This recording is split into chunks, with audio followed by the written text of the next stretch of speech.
नमस्कार मंडळी. आज आपण एका मला वाटतं खूप महत्वाच्या विचारावर बोलणार आहोत. नमस्कार. आपल्या सवयी त्या फक्त आपल्या कृती नसतात, त्या आपली ओळख घडवतात. पण गंमत म्हणजे ह्याच्या अगदी उलटही खरं आहे. हो, अगदी. आपली ओळख आपल्या सवयींवर खूप मोठा प्रभाव टाकते. बरोबर. तर आज आपण याच नात्याबद्दल जरा खोलवर जाऊन बोलूया. आपल्याकडे जी माहिती आहे त्यातून हे समजून घेऊ. अनेकदा बघा, जेव्हा आपण सवय बदलायचा विचार करतो ना, तेव्हा आपलं सगळं लक्ष कशावर असतं? परिणामांवर.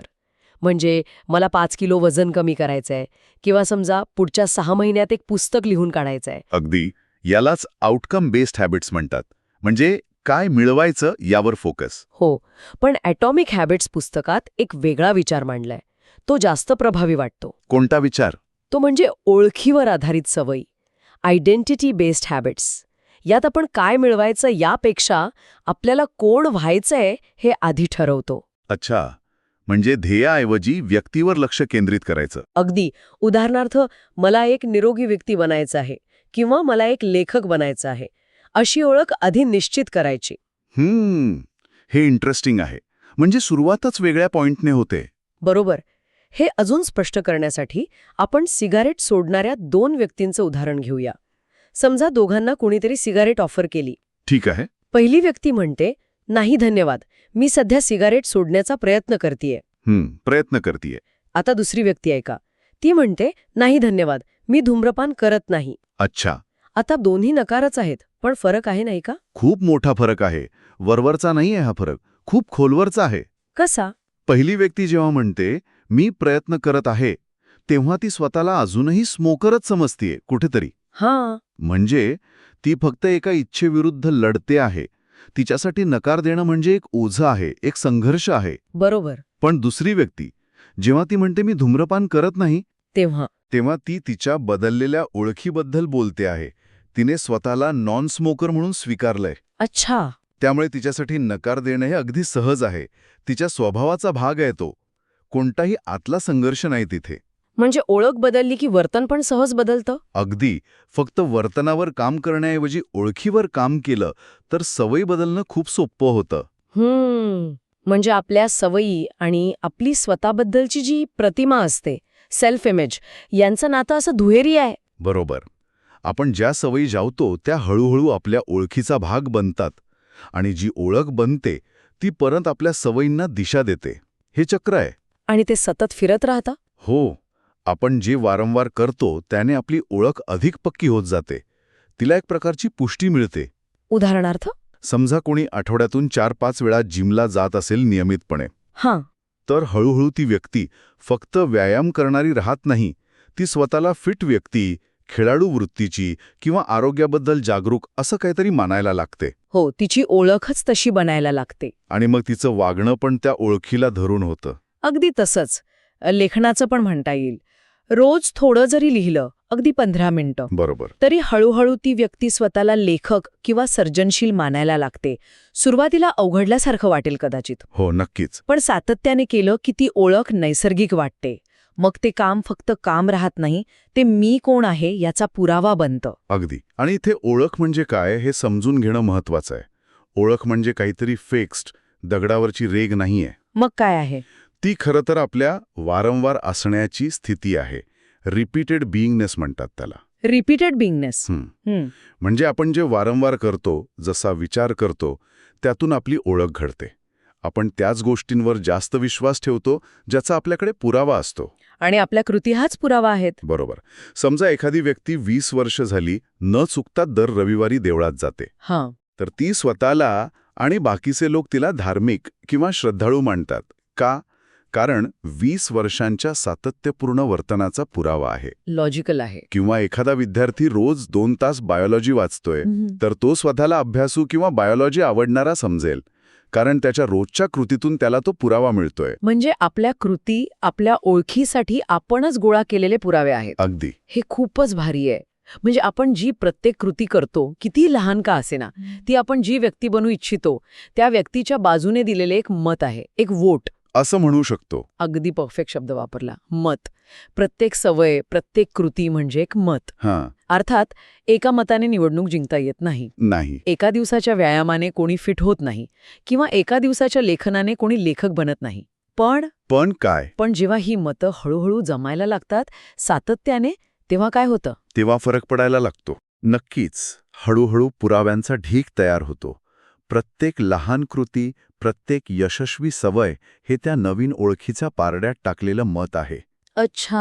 आणि जेव्हा ही मतं पुरेशी जमा होतात तेव्हा आपल्या मनातली स्वतःबद्दलची प्रतिमा बदलते. मेंदूला सिग्नल मिळतो की हो, मी ही व्यक्ती आहे. म्हणजे लहान कृतींचं सामर्थ्य इथे आहे. बरोबर. त्या फक्त निकाल नाही बदलत, त्या आपल्यालाच बदलवतात, आत्मविश्वास वाढवतात, नवीन ओळख रुजवायला मदत करतात.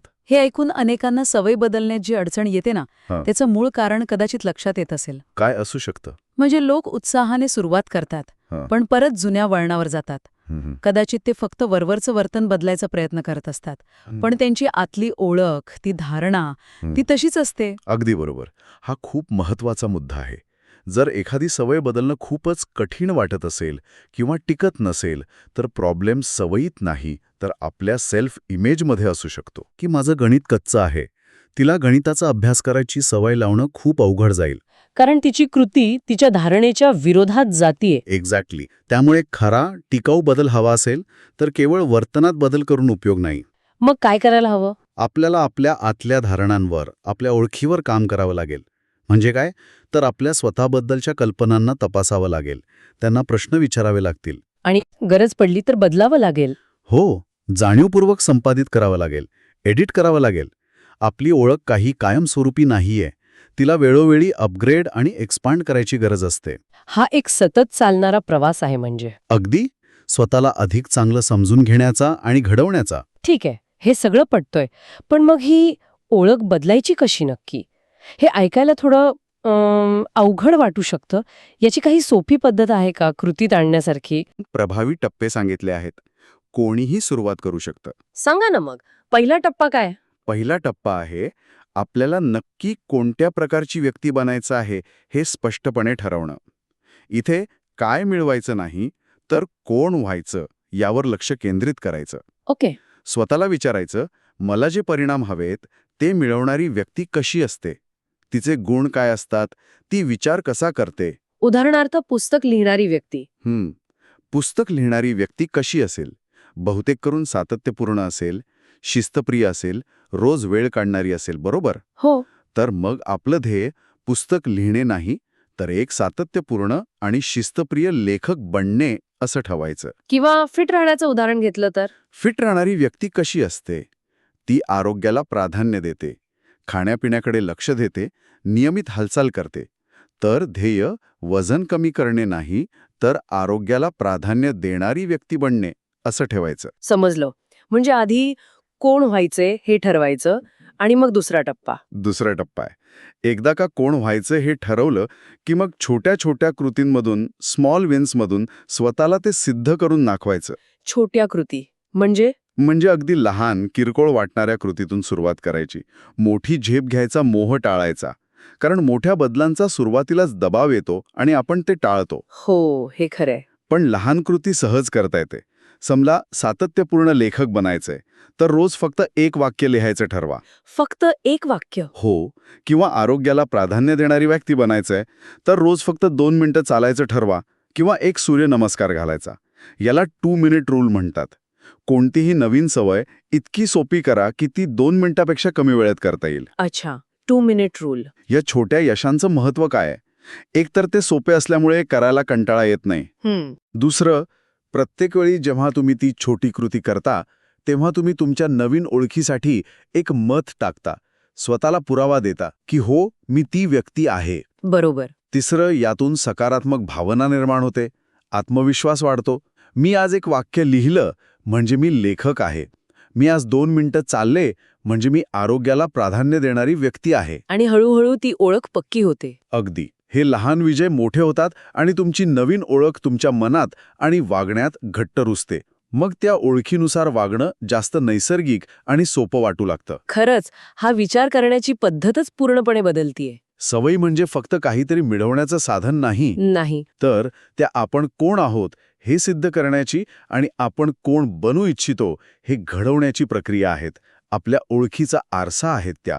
आणि शिल्पकारही आहेत. हो, शिल्पकारही. त्यामुळे फक्त परिणामांवर लक्ष देण्यापेक्षा आपण कोण बनू इच्छितो यावर लक्ष केंद्रित करणं हा जास्त चांगला मार्ग वाटतोय सवयी बदलण्यासाठी. निश्चितच जास्त टिकाऊ मार्ग आहे हा. आज आपण ओळख आणि सवयी यांच्या या नात्यावर खूप छान चर्चा केली. हे समजून घेणं खरंच खूप महत्वाचं आहे. पुढच्या वेळी आपण या ज्ञानाचा वापर करून सवयी कशा बनवायच्या त्यासाठी ॲटॉमिक हॅबिट्समधल्या 4 सोप्या पायऱ्या बघणार आहोत. हो, त्यावर आपण अधिक तपशीलवार बोलूया. नक्की. पण आजच्या चर्चेनंतर प्रत्येकाने विचार करण्यासाठी एक मुद्दा नक्कीच आहे. कोणता? प्रत्येकाने स्वतःला विचारावं, माझ्या सध्याच्या रोजच्या कृती आणि सवयी मी जी व्यक्ती बनू इच्छितो किंवा इच्छिते त्या आदर्श ओळखीसाठी मत देत आहेत का, की त्या ओळखीच्या विरोधात काम करत आहेत? महत्वाचा प्रश्न आहे हा. माझ्या कृती माझ्या ध्येयांशी आणि माझ्या इच्छित सेल्फ इमेजशी जुळतात का, याचं प्रामाणिक उत्तर शोधणं हाच बदलाच्या दिशेने पहिला महत्वाचा टप्पा ठरू शकेल.